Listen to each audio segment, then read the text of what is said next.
Masa pemerintahan Bapak Jokowi sudah tinggal menunggu detik-detik akhir dan kita segera akan mendapatkan presiden baru yaitu Bapak Prabowo Subianto. Sebagaimana manusia, tidak terkecuali presiden pasti punya kelebihan dan kekurangan.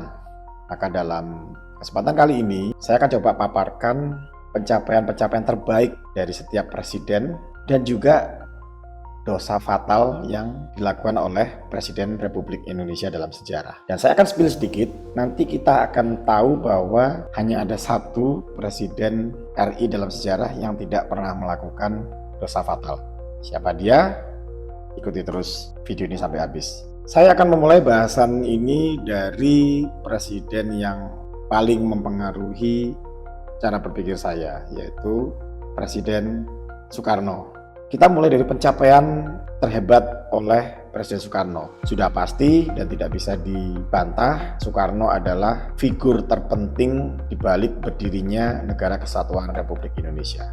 Ya, saya tahu ada tokoh-tokoh yang tidak kalah kontribusinya terhadap Republik Indonesia ini. Katakanlah Bung Hatta, Tan Malaka. Tapi dari berbagai aspek memang tidak bisa dipungkiri bahwa Bung Karno adalah manusia terbesar dalam sejarah Republik Indonesia. Yang pasti beliau adalah konseptor Pancasila. Ya, walaupun penggali Pancasila itu kan banyak ya. Di situ ada pemikiran Muhammad Yamin, ada pemikiran Supomo, tapi sudah jelas bahwa Bung Karno juga memegang peranan yang luar biasa di balik ditetapkannya Pancasila sebagai dasar Indonesia merdeka. Paling tidak beliau adalah orang pertama yang mengeluarkan istilah Pancasila dalam pidatonya terkenal itu tanggal 1 Juni 1945. Dan bagi saya, seorang Soekarno itu memang sangat terasa luar biasa dan heroik justru sebelum beliau menjadi presiden. Kita tahu bahwa di masa muda beliau dengan berani menantang gedung pengadilan pemerintah Hindia Belanda dengan pledoinya Indonesia menggugat yang membangkitkan semangat bangsa Indonesia untuk semakin teguh dalam memperjuangkan kemerdekaannya. Kita bayangin saja seorang anak muda berani menggugat superioritas bangsa kulit putih tentang hak mereka dalam menguasai hajat hidup warga pribumi pada saat itu. Dan akibat dari pidatonya yang sangat berani itu, Bung Karno akhirnya harus dikirim ke penjara dan mulailah perjalanan dari penjara ke penjara yang itu tidak membuat beliau mundur, justru semakin berkembang gagasan-gagasannya untuk Indonesia merdeka. Tapi bayangkan di usia semuda itu kita sudah pernah lakukan apa sih untuk bangsa ini? Nah, sekarang kita akan tiba pada bagian dosa fatal yang pernah dibuat oleh Presiden Soekarno. Soekarno di masa kepresidenannya tentu juga seorang yang besar dan keren. Tapi masa pemerintahannya juga ditandai dengan berbagai hal yang menurut sebagian kalangan adalah bentuk dari anti demokrasi. Misalkan saja di awal tahun 60-an, bagaimana MPR menetapkan Presiden Soekarno sebagai presiden seumur hidup. Ya, meskipun itu bukan keputusan dari presiden tapi dari MPR, tapi tentunya manuver-manuver dan pengaruh dari Presiden Soekarno juga sangat kuat pada saat itu. Walaupun saya juga berusaha memahami bahwa ada situasi-situasi yang bisa membenarkan keputusan itu. Tapi tentu saja dalam sudut pandang demokrasi ini adalah sebuah setback. Lalu masa-masa itu juga ditandai dengan bagaimana Presiden Soekarno tampil sebagai pemimpin dunia dengan gagasan-gagasan yang revolusioner ya, mulai dari Konferensi Asia Afrika, kemudian New Emerging Forces, Ganevo, dan Nasakom yang ingin menyatukan kaum nasionalis, agamis, dan komunis. Yang itu semua adalah gagasan yang besar, bahkan amat besar. Cuman sayangnya di satu sisi Presiden Soekarno itu lupa untuk lebih membumi. Jadi beliau terlalu terobsesi dengan gagasan-gagasan revolusi dunia, tapi lupa pada kondisi di dalam negeri. Yang salah satunya adalah kita mengalami kesulitan ekonomi yang luar biasa hebat dalam kurun tahun 63 sampai 66. Bahkan terjadi hiperinflasi yang mencapai 600%. Nah, kemudian di akhir jabatan juga tentunya kita tahu ada peristiwa berdarah ya, G30 SPKI yang memaksa akhirnya Bung Karno untuk turun karena dianggap Bung Karno melindungi PKI. Dan menurut sebagian sejarawan pada saat itu dikatakan bahwa sebetulnya Presiden Soekarno bisa menghentikan pembantaian berdarah asalkan mau menyatakan bahwa PKI ini memang bersalah dan mau membubarkan PKI. Tapi Bung Karno mengatakan, kalau saya membubarkan PKI, apa kata dunia?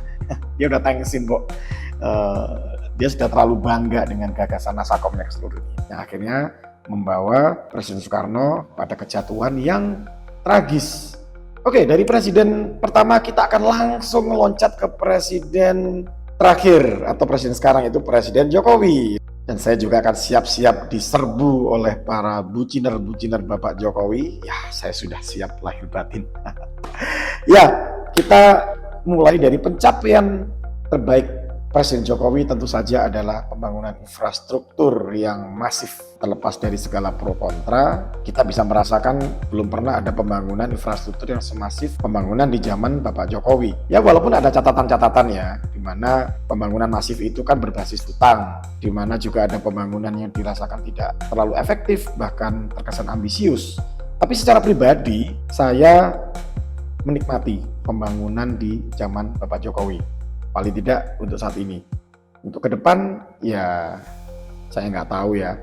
Karena ketika sudah jatuh tempo pembayaran utang, sekarang aja kita udah mulai kerasa kan ya, dengan beban pajak yang luar biasa.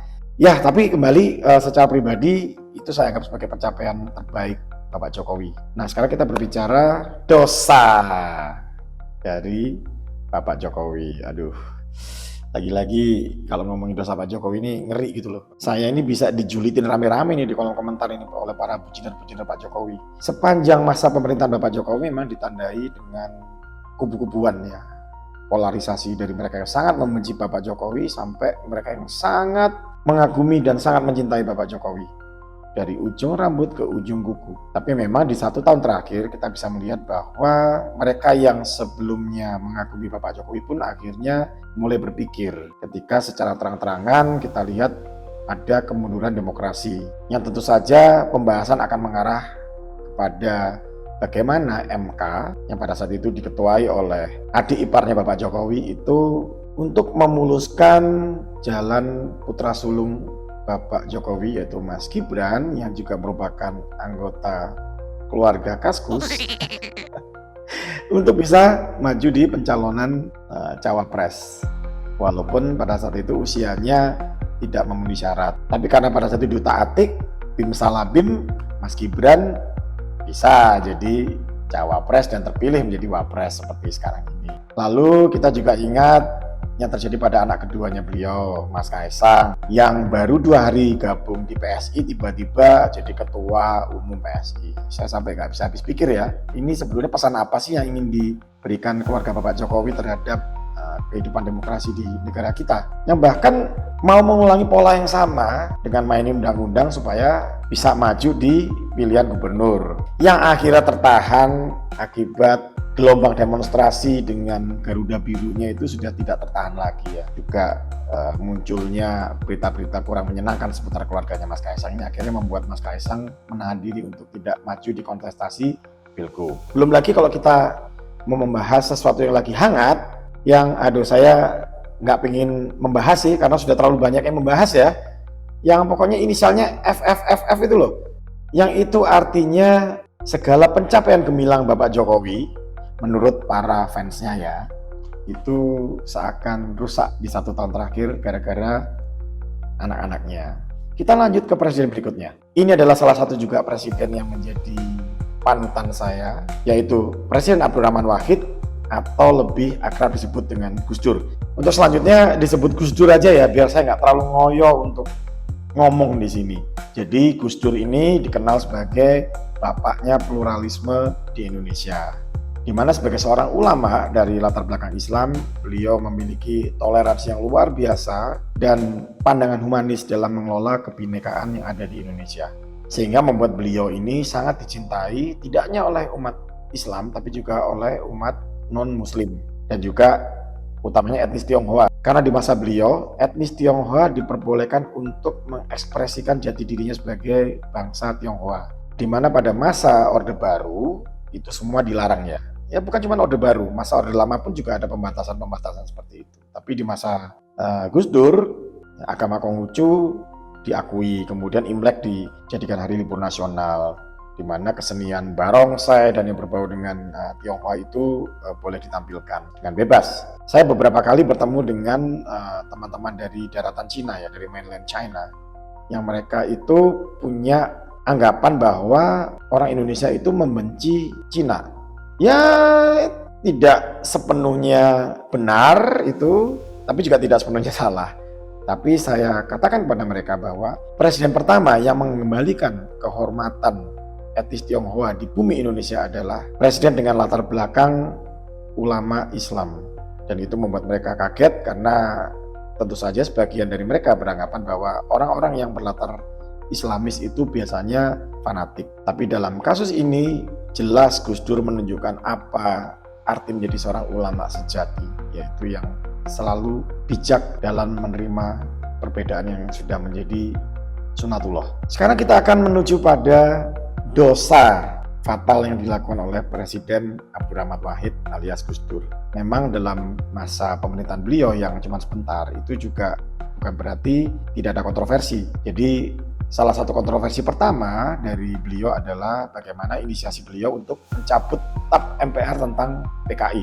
Bayangin aja pada saat itu bangsa Indonesia baru saja lepas dari masa Orde Baru yang sangat represif terhadap komunis. Kemudian muncullah gagasan dari Gus Dur untuk mencabut TAP MPR terkait dengan PKI atau komunis. Kemudian kontroversi lain bagaimana Gus Dur membubarkan Departemen Sosial dan juga Departemen Penerangan. Kayaknya kalau ini memang Gus Dur ini ada sentimennya dengan Bapak Harmoko. Atas petunjuk Bapak Presiden. Masih ingat kan? Lalu muncul juga tuduhan atas skandal Bulog Gate dan Brunei Gate ya oleh pihak-pihak yang sudah gerah dengan Gus Dur. Walaupun tuduhan itu juga dibantah oleh beliau. Tapi pada akhirnya elit politik terutama di DPR ya yang sudah tidak tahan dengan segala manuver Gus Dur yang dianggap mengganggu kestabilan politik di negara kita, akhirnya mereka bersiap untuk menggelar sidang istimewa MPR untuk melengsarkan Presiden Abdurrahman Wahid. Dan kerennya Gus Dur ini melawan dengan manuver yang tidak kalah ajaib, yaitu dekret pembekuan MPR dan DPR. Yang pada akhirnya dekret itu ditolak oleh MPR dan Gus Dur harus diturunkan dari istana dengan kondisi yang memprihatinkan. Tapi pada saat itu hebatnya Gus Dur yang menunjukkan benar-benar dia adalah seorang bapak bangsa. Pada saat itu kan ribuan santri itu kan siap untuk mengepung istana negara ya demi mempertahankan Gus Dur sebagai presiden. Tapi beliau malah menyuruh mereka untuk bubar, pulang ke rumahnya masing-masing. Karena bagi Gus Dur, beliau berkata bahwa tidak ada satupun jabatan di dunia ini yang layak dipertahankan hingga menumpahkan darah. Wow, luar biasa. Nah, kita menuju kepada presiden berikutnya, yaitu presiden ketiga, Bapak Baharudin Yusuf Habibie. Presiden kita yang kecil mungil tapi jenius luar biasa. Jadi di masa ketika saya masih kecil, Habibie ini menjadi role model bagi orang pintar. Jadi kalau pada saat itu kita ditanya ya cita-citanya mau jadi apa, mau jadi insinyur, jadi tentara, jadi astronot. Ada juga yang cita-citanya ingin jadi Habibie gitu. Beliau masa jabatannya sangat singkat, 2 tahunan ya, dan mewarisi tinggalan Orde Baru yang carut marut karena krisis ekonomi di tahun 98. Nah, tapi ini prestasi terbaik Presiden Habibie pada saat itu adalah berhasil memulihkan perekonomian di Indonesia. Pada saat krisis 98, waktu itu kan rupiah benar-benar terbanting ya. Selama bertahun-tahun ya mindset kita itu kan melihat bahwa $1 itu nilainya cuma Rp2.000. Tiba-tiba di tahun 98 seiring dengan krisis tiba-tiba terbanting di kisaran 16.000. Tapi hanya dalam waktu singkat ya, 2 tahunan Presiden Habibie berhasil menguatkan fundamental ekonomi kita sehingga rupiah pun juga menguat di kisaran Rp6.800 pada saat itu. Lalu prestasi terbaik Presiden Habibie juga adalah reformasi politik, utamanya dalam hal kebebasan pers dan pembebasan tapol, karena beliau mengatakan bahwa penjara itu hanya untuk kriminal, bukan untuk orang-orang yang berbeda pendapat secara politik. Keren ya. Lalu salah satu pencapaian terbaik Pak Habibie adalah tentang referendum Timur Timur. Ya tentu saja ini adalah prestasi di mata orang-orang yang menjunjung tinggi HAM. Tapi di satu sisi ini juga menjadi dosa fatal Bapak Habibie, terutama di kalangan nasionalis atau ultra kanan ya, yang gara-gara referendum di Timur Timur ini, maka provinsi termuda, provinsi ke-27 di saat itu, akhirnya lepas dari pangkuan Ibu Pertiwi. Jadi provinsi Timur Timur akhirnya merdeka menjadi negara yang namanya Timor Leste. Dan Presiden Habibie dituduh menjadi orang yang paling bertanggung jawab atas lepasnya Timur Timur dari pangkuan Ibu Pertiwi. Nah, sekarang presiden yang akan saya bahas ini juga tidak kalah ngeri sedep, yaitu presiden kedua, Presiden Soeharto, atau kita kenal dengan nama Pak Harto, presiden terlama di Indonesia 32 tahun. Kita akan mulai dari kebaikan beliau ya. Jadi beliau itu mewarisi negara yang dalam kondisi carut marut, ekonominya ambruk, dan Indonesia diambang perang saudara. Tapi nyatanya di saat pemerintahan Pak Harto, akhirnya bangsa ini bisa membangun, tidak lagi disibukkan oleh perkara-perkara ideologis, sehingga hasilnya luar biasa. Dalam beberapa tahun pertumbuhan ekonomi Indonesia meroket ya, mencapai 12%. Kemudian pembangunan infrastruktur juga berjalan. Kita ingat bahwa Indonesia juga berhasil mencapai swasembada pangan pada saat itu. Kemudian terjadinya kestabilan politik dan kemajuan industri, di mana banyak produk-produk Indonesia yang berhasil merajai pasaran. Kalau teman-teman masih ingat, pada saat itu ada sebuah produk elektronik yang namanya Polytron ya. Itu saya baru sadar loh, kalau Polytron itu ternyata adalah produk dalam negeri. Nggak nyangka ya. Ya memang ada pandangan-pandangan kritis tentang kemajuan yang dicapai oleh Pak Harto, yang mengatakan bahwa ya kemajuan itu didapatkan dari hutang yang kemudian banyak terkorupsi oleh kroni-kroninya misalnya, dan kemudian kestabilan politik itu tercapai karena sikapnya yang represif, membuka kebebasan ya. Tapi secara fakta memang tidak bisa dibantah, di zaman Pak Harto itu ekonomi Indonesia berkembang pesat ya, bahkan kita dijuluki sebagai macan Asia. Sekarang saatnya kita membahas tentang dosa Bapak Soeharto. Tentu isu utama yang banyak diatributkan kepada Pak Harto adalah isu HAM, bahwa di negeri ini telah terjadi periode yang kelam di awal masa pemerintahan beliau, di mana 0,5 juta sampai 1 juta anak bangsa harus terbunuh hanya gara-gara perbedaan ideologi politik. Jadi bisa dikatakan bahwa tangan Pak Harto memang berdarah di awal-awal pemerintahannya. Tapi yang harus kita ingat bahwa peristiwa berdarah itu boleh dibilang memang sesuai nafas zamannya. Maksudnya apa?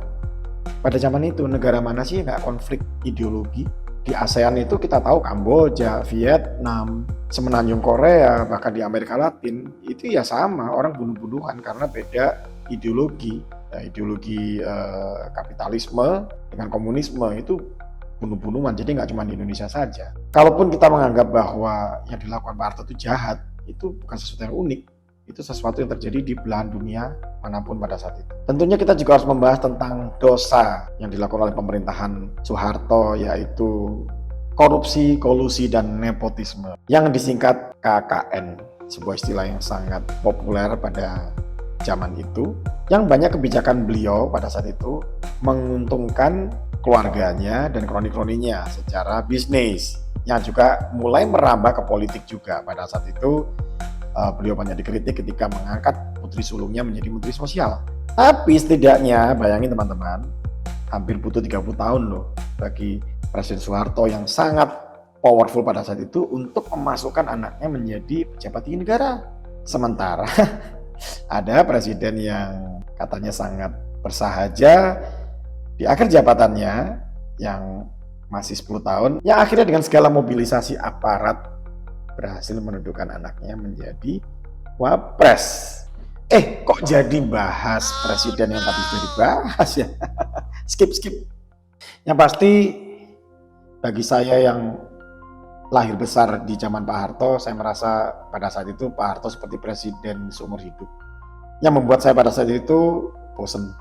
Jadi pada tahun 98 saya ikut demo turun ke jalan untuk menuntut Soeharto turun tahta. Itu sebetulnya semata-mata karena saya bosen aja, pengen presidennya ganti. Oke, sekarang kita akan membahas pencapaian terbaik dan dosa dari presiden kita yang keempat, yaitu Ibu Megawati. Jujur aja kalau membahas Ibu Megawati, saya agak deg-deg karena di Blitar ini sebagai kandangnya banteng itu masih banyak sekali orang yang begitu cinta terhadap Bung Karno dan keluarganya. Jadi saya kalau nggak hati-hati ngomong, bisa-bisa saya dimusuhin tetangga saya nanti. Yang pasti dengan masa pemerintahan yang sangat singkat 3 tahun, tentunya kita tidak terlalu bisa banyak bercerita tentang apa yang terjadi pada saat itu. Yang pasti jika kita berbicara tentang pencapaian terbaik Ibu Megawati adalah beliau sebagai presiden pertama dan satu-satunya yang wanita. Ini sering saya banggakan loh kalau saya berkunjung ke Museum Bung Karno bersama teman-teman mancanegara ya. Di situ ada foto Ibu Megawati, saya tunjuk bahwa Putri Bung Karno ini adalah presiden kita yang keempat dan mereka semua langsung what?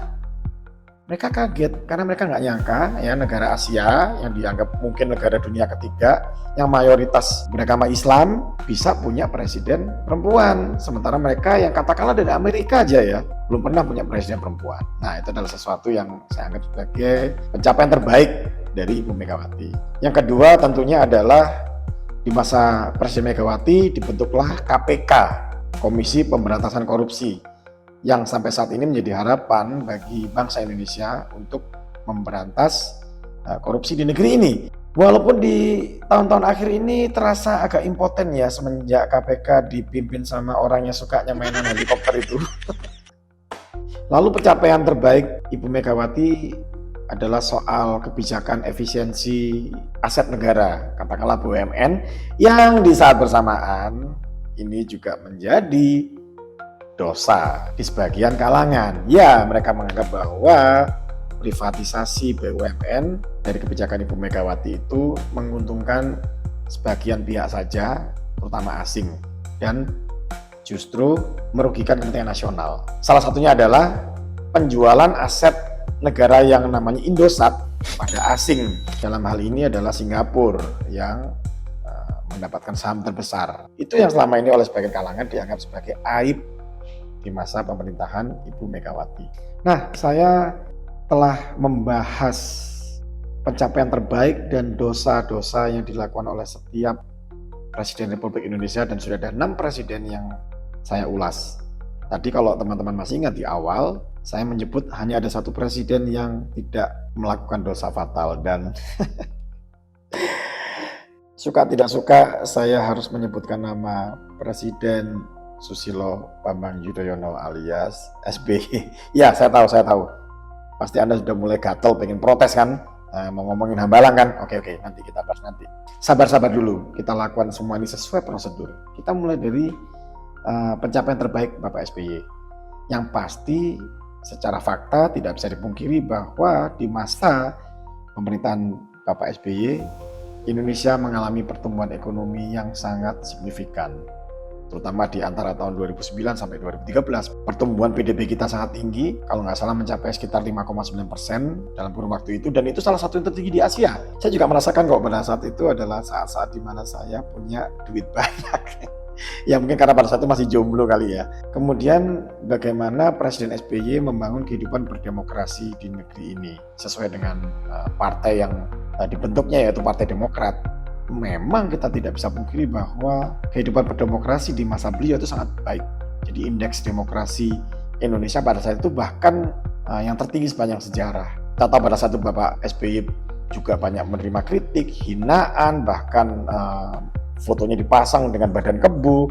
Nggak ada itu aparat yang nangkep demonstran seperti itu. Bahkan nggak ada sesama netizen yang membuli untuk membela SBY, membuli orang yang mengkritik seperti sekarang. Ya mungkin karena di zaman itu sosmed belum kayak sekarang kali ya. Jadi ya pada saat itu saya sendiri juga merasa sangat leluasa mengkritik SBY. Jangan bilang saya simpatisan SBY ya, saya itu pada saat itu termasuk banyak mengkritik kebijakan Bapak SBY. Bahkan ya saking demokratisnya Bapak SBY sampai beliau membiarkan kelompok-kelompok yang berpotensi makar terhadap Indonesia itu mengkampanyekan ide-idenya ya. Termasuk kelompok-kelompok fundamentalis agama yang ingin mengkampanyekan bentuk negara baru berdasar agama gitu kan. Jadi saya pada saat itu masih ingat ada kelompok ya, saya nggak akan sebut namanya, saya sebut inisialnya saja ya, inisialnya HTI. Itu bisa bikin muktamar di Stadion Senayan dan dihadiri oleh Menteri Adiaksa Daul. Kalau nggak salah beliau waktu itu Menteri Pemuda kalau nggak salah ya. Itu saya nggak habis pikir, kok bisa sih ini pemerintah ngebiarin kelompok makar ya demokratis lah, tapi yang nggak sesantui inilah, karena dampaknya akhirnya pandangan-pandangan sempit berbasis agama itu tumbuh subur pada zaman itu. Tapi ya satu sisi, kalau kita melihat dari sisi perspektif semangat demokrasi, ya setiap orang memang boleh untuk menyuarakan gagasan-gagasannya selama itu tidak melakukan hal-hal yang bisa mengarah kepada tindak pidana misalnya. Nah, sekarang dosa fatalnya SBY. Nah, ya oke, pasti banyak di antara kalian yang akan mention tentang Candi Hambalang gitu kan. Tapi kalau bicara proyek mangkrak ya, hampir di semua pemerintahan itu terjadi proyek-proyek mangkrak. Di zaman Orde Lama, Orde Baru, di zaman Pak Jokowi ini, kalau kalian nyinyir ngomong Candi Hambalang, ini bisa jadi loh ya. Saya nggak berharap sih ya, tapi bisa terjadi yang namanya Candi IKN nanti di masa yang akan datang. Sekali lagi tentunya kita tidak berharap itu terjadi, tapi kok kemungkinannya mengarah ke sana ya. Belum lagi juga pembangunan infrastruktur yang ambisius yang akhirnya tidak efisien juga dan banyak merugi. Katakanlah pembangunan bandara di Kertajati yang akhirnya sepi, sunyi, minim kegiatan. Pembangunan kereta api cepat yang sampai saat ini masih merugi terus sampai miliaran per bulannya. Waduh, kok membahas Pak ini lagi sih ini? Gimana sih? Ya, itu urusan dari saya tentang pencapaian terbaik dan dosa-dosa fatal setiap Presiden Republik Indonesia. Ya, saya tahu pasti banyak di antara kalian juga yang tidak setuju dengan pendapat saya ini. Nggak ada masalah, silakan saja komentar ya, menyatakan ketidaksetujuan Anda terhadap saya. Yang pasti kita berharap Indonesia akan lebih baik ke depannya, dan kita berharap bahwa Presiden terpilih, Bapak Prabowo Subianto, bisa belajar dari pendahulu-pendahulunya, meneruskan segala hal yang baik dari pendahulunya, dan tidak mengulangi kesalahan yang pernah dilakukan oleh para pendahulunya.